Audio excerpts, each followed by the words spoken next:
Phil, a young entrepreneur, had just lost his father, a man he relied on heavily as the front man in his shoe manufacturing business. Phil's father was also the owner of the majority of shoe stores in town, and Phil's business ran on the back of his father's chain of stores. Unfortunately, Phil's father became sick with a terminal illness that required immediate medical treatment, which they couldn't afford. Phil loved his father very much and decided to donate one of his kidneys to his father, but before the transplant could take place, his father passed away while on the ventilator. Phil's world changed dramatically, not just emotionally, but financially as well. Personal expenses now outweighed the income generated by Phil alone.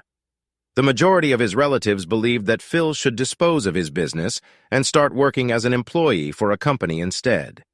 This triggered emotional tension between Phil and his relatives.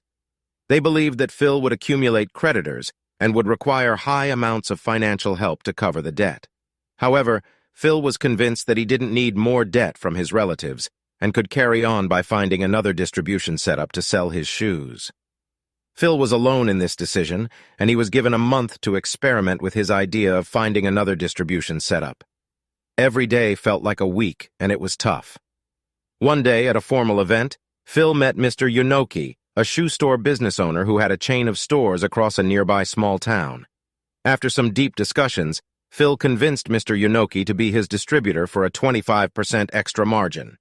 The idea worked, and Phil went from zero to being a successful manufacturer in a matter of months. Today, Phil owns multiple shoe industries and is living a happy life. Moral: never give up on something you believe in. Remember, with will and passion, you can overcome any obstacle.